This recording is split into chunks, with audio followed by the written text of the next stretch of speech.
All right, everybody, welcome back to the Smash Sports YouTube channel. Today, I am joined by Next Gen's own slick Jordan Molinari. First and foremost, how are you, mate? Yeah, I'm Sanchez, brother. How you doing? Yeah, not too bad, mate. I'm first interview as well, so start with the best, eh? Is it? Um, Yeah. yeah. So we'll see how Yeah. it goes. Just before we get on to the actual fight, have you had any decent cheat meals since Cage Warriors?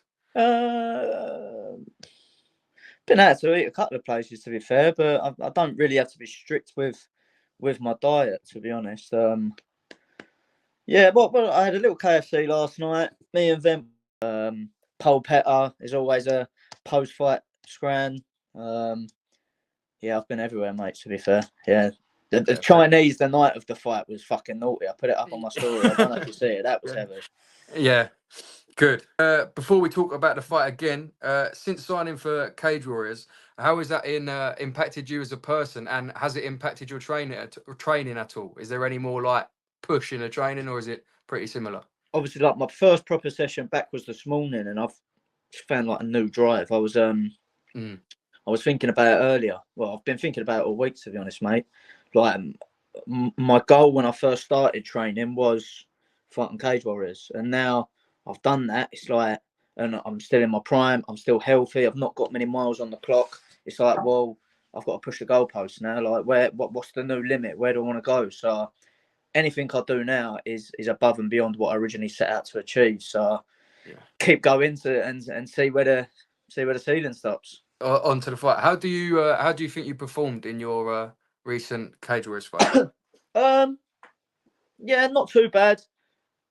I'd have liked to obviously get a finish, put more damage in, but it was quite a tall, rangy opponent. I couldn't really land that much on his face. The body shots were there. Obviously, I had to start working the legs, and then a lot of it was him shooting. So even though I sprawled, I don't know why I entered back in. I think I wanted to show the improvements in the grappling department. Obviously, he was a higher belt than me in jiu-jitsu, and I knew he was good off of his back. So I wanted to make sure like there was no nerves from me there. Like I was comfortable in them positions, and although I couldn't get the finish, and I couldn't really posture up to get any ground and pounding, I would have liked to do something like that. No disrespect to him, but he looked like he clamped onto you. He was holding. He was doing a good job of breaking my posture. He tried a few sweeps from the bottom, which obviously I was wise to. But yeah, obviously a few sub attempts from the bottom, but nothing was on. But yeah, you mentioned about how I felt about my performance as well. Obviously I was okay with it, but my coaches were happy with it. So that makes it that much better. Do you know what I mean? Paul and Ellis have they picked it up. They were really happy with how I performed. They said I followed the game plan. So as long as they're happy with it, I think Ian Dean give him a little nod as well, and had a little chat with him. So if I'm impressing them, that's good for me. Yeah, not a bad night in the office. Did he surprise you in any way, your opponent? I don't want to give any disrespect to him, but I thought it was going to be a harder fight. Maybe I was just building it up because it's Cage Warriors, it's a professional fight. Obviously, I lost my debut, so maybe there was something in that. But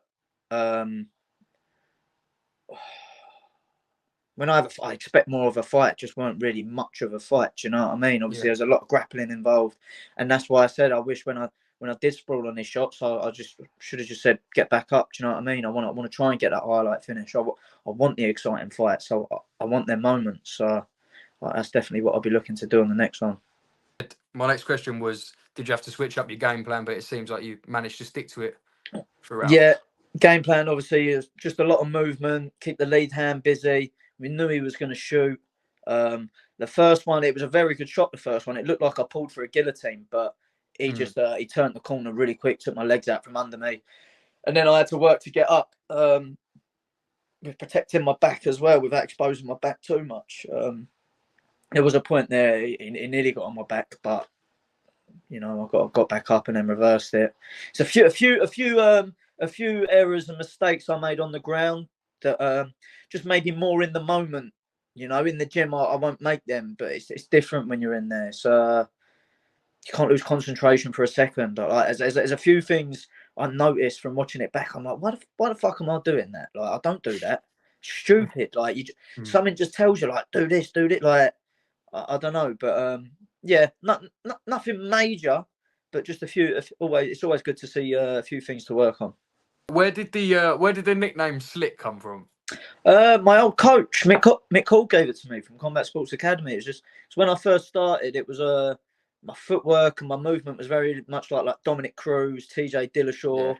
You know, always switching head movement, and then it kind of just stuck with how I am out of the gym as well. Like maybe with words or just being a bit mischievous with stuff. I also save small orphans on the weekend. I put that in. Cut that out. Delete that footage. Footwork, striking's was your bread and butter. You moved up to Next Gen MMA, obviously the best grappling gym in the UK. People can send for me, whatever.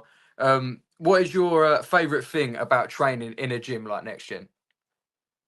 Just a professional team, mate. The professional coaches, the support you get from the other fighters.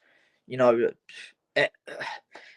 it don't stop, kind of thing. Like if I need anything after the session, I can ask Shem something, I can ask Gittin something, I can ask Paddy something, I can ask Molly something. Someone's always going to be there, and they're willing to give up like their time if they got spare 5 minutes to help you out and help you improve. But you mentioned about obviously striking was my bread and butter before I moved to Next Gen. If I was to fight me now and fight the person that come up, I'd TKO me. My striking has gone through the roof. Really, Hampson, Ellis's striking has changed me. Like when Ellis talks and Ellis coaches, I'm there like a dog watching a bone. Like that. Honestly, I admire him. I admire the coaching, the systems that he implements, everything, mate. I do my private sessions with El. He is the workhorse. He has everyone in for the PTs, and I just soak up whatever knowledge I can from that guy. Yeah, it's one of like the unsung heroes from Next Gen. He really is, mate. He's the workhorse. He does everything. Fair play. Who is your hardest spar in the gym? My weight class, Connor Wilson. That guy is a champion, mate. Honestly, his record don't do it. He's starting to get a good bit of traction there at Cage Warriors. But before, when I first moved up, he had a bit of a balanced record. But honestly, that guy's a well beater. He's so good. He comes from a karate background, so his distance management's good, his blitzing's good, his grappling's class. Honestly, mate, hardest round for me. And then obviously, if I'm feeling brave and I want to test the waters and I'm going with Gittins, I can't. Mate, it's what it is. He lets you work. Do you know what I mean? But then when he goes, right, it's my turn now. So I think there's a little bit of sparring footage I put up a few months back, me and him, and I captioned it like surviving Gittins in the 5th round, just because I see what he does to people in the cage, how he breaks them. So I was like, right, going with you in the 5th. I want to see how I can hold my own. You know what I mean? Test myself. And he just breaks you down. Like anything you throw at him, he just walks through and he just breaks you down bit by bit by bit, and he makes you quit, and that's why he is what he is. He's the champ. Yeah. I saw from the outside looking in, it looks like you two are quite close. Like, no shade on anyone else. Would you say like he's one of the ones that you get on the most? Because obviously you're not far away in weight, so obviously he can spar you and stuff like that. Yeah, no, we're just both weird little individuals that come together. I said it on one of the previous podcast. Like we're just both on the spectrum somewhere, and we meet up, and there's something weird's coming down whenever we're together. I was on Call of Duty of an evening as well, man. It gets a bit wild, but yeah, we have a good time. I can only imagine. Will we see you back in Cage Warriors this year? Hopefully. I'm no injury. I had a bit of a dead leg after the fight. That was really the main issue. I was in doing jiu-jitsu throughout the week last week, and I'm back in MMA training today, so no injuries. I'll keep my weight down, and I'll stay ready for Newcastle or London, I believe the cards are. If they want to fly me over to Rome, I'll have a bit of pasta. I'll get me over there. For me, please come London. Because getting to Manchester. Well, obviously, I'd like London as well because all my family are from down south. So obviously, it's a bit less of a trek for everyone else. So I'm definitely going to be there anyway. Obviously, supporting Gittins and Cullen. So big fights for them guys. Big fights, and although as selfish as I want to be fighting, I'm happy to sit back and just get nervous watching them. Yeah. I get more nervous watching the boys fight than what I do when I fight. When Gittins fought that Rob, what's his name? Rob Hernandez. Yeah. There's Something nothing you can do. It's out of your control, isn't it? You yeah, just my got heart to was in my mouth, mate. My heart was in my mouth. But fucking the bet, wicked, mate. I loved it. Okay, before we get on to like the silly stuff, like final serious question, Go if on. we can, we'll revisit this in a Go on. year's time. Yeah. Where do you think you'll be?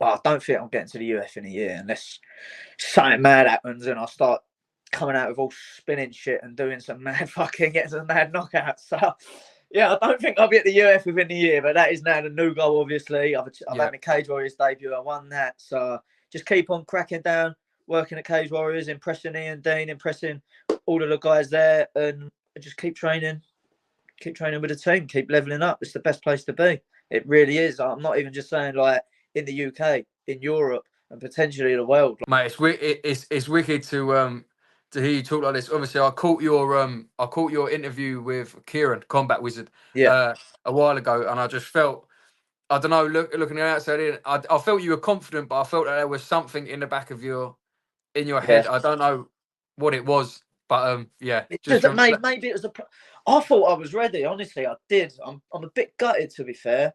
Something just didn't go right for me on that day. I don't know what it. I felt good. I was confident. I went into the fight. That guy was just a good. He was just strong. Do you know what I mean? Just held on well. But even when he was on my back, I was able to stand up, shake him off, and do the damage. So although he had control time, he had no damage. I was end of the first, end of the second. I was dropping him with calf kicks. I was putting the shots into his head, the bigger shots, the better shots. And then at the end of the third round, I was on his back sinking in a choke, and then we ran out of time. I honestly believe it could have gone my way. The promoters thought it was me. Do you know what I mean? The promoters thought it was mine. So it's a bit of a stain, but I'll give up that every day. I'd give that up just to get the win on Cage Warriors on my next fight. I'd do that 100 times. So many. I don't need to tell you. So many world champions lost their first fight. Even if you look at boxing, like Johnny Nelson does all the punditry. He lost his first 3 fights. Is it? Yeah. He's cruiserweight world champion. I'd do that. I'd lose my first 10 if I was becoming a world champion. Don't give a fuck about the record, mate. My amateur record, it shows that. Obviously, I only started training in 2018. I had my amateur debut December 2019, and then we had the lockdowns. We had COVID for a year and a half. Do you know what I mean? So I wasn't getting no experience then. So I was like, right, well, I love doing this. Do you know, the lockdown made me realise, like, this is what I want to do. I don't want to be going back to fucking work. I don't want to do this. So that's when I put all my eggs in one basket and I fucking got a little part-time job. I was training every day, twice a day. Do you know what I mean? I signed up with the English MMA. I started doing that. That brought me to Liverpool with the squad day. And I was sat in the squad day yesterday with the English MMA, and Rim said the same speech, what he said that when I came up. And I said to Paul Kelly, I was like, that's what got me. I was like, that's when I knew I had to get it. Do you know what I mean? And not that he's trying to poach fighters, do you know what I mean? But what he said, I was like, I'm here, sold. So I went back home. I sorted out my affairs. Obviously, I was preparing for the World Championships. So I was like, I'll get that done and out of the way. And then once that's done, I'm handing in my notice at work, and I'm getting up here. And it's what I did 6 months ago. All right, fair enough. All right, we'll move on to the get a bit of like the funnier side of things. Talk to me about. Shall I put the wig on for that? Yeah, come on in. Come on. The eggs and mash. Yes, mate. Well, talk to me about the memes. The memes on your Instagram are top tier, I have to say. That's just, I don't know, weren't it? I've always, before even memes were a thing, I'd always just terrorise people. So it weren't even, just kind of like played in my favour now. Do you know what I mean? Lad, I can't do this. It's ridiculous. Fuck off. Yeah, no.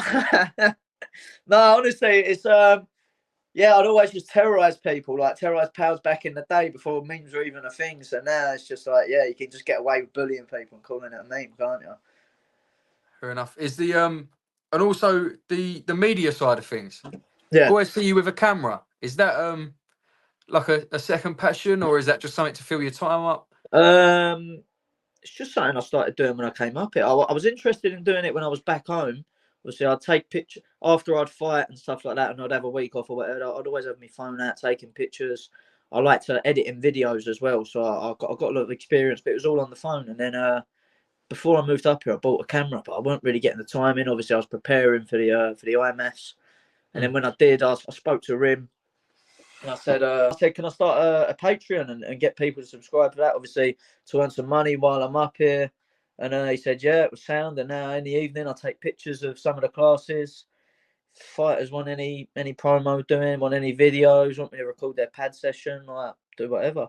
I was helping Paddy because obviously Blaze is from Philadelphia, his cameraman, and he's gone back home. And Paddy asked me to come and record some bits for his blog. He was with the Beard Meets Food guy the other day, so we went out, we got a good scran, and I was recording him and got some shots for the blog. So yeah. Looking forward to that. I don't know what's happened, but I'm kind of leaning towards Paddy winning that. If they're having an eating competition, obviously the geezer with a beard can eat, but we nah. You'd be surprised. That guy's tiny as well. That beard, maybe he's not that much bigger than me. He's a bit jacked, but yeah, he's jacked. But yeah, no, that guy can put it away. Yeah, did he? I'll leave it for the vlog. Yeah, I can't disclose that information. I'll leave it to you if you want to shout out some sponsors like coaches. Obviously, you've already given a shout out to Ellis, and I think that's good as well. Very unsung hero of Next Gen. Yeah. And obviously your teammates. Yeah, sound. Obviously, all the guys at NG, Rim, Elven, Ben, even Yusuf, all of them, all my training partners, they're all boss. Sponsors. Let's go. Actually, let's go with strength and conditioning first. Paul Reed at the Athlete Factory, man, brought my strength on massively. Does a lot for the team as well in terms of like the rehydration after we've weighed in. Always looks out for us, boss guy. Sponsors: Kitchen Wraps UK, good friends from the Isle of Sheppey. Signature Pressure Services, another good friend. Goring Flooring, it's like a screeding company. That was originally my first MMA coach back in 2018. Really? He's now one of my sponsors. Do you know what I mean? Like, you'd think your coaches would be like envious of you fucking off and going elsewhere to train, but this guy supported me through it all. So fair play to John.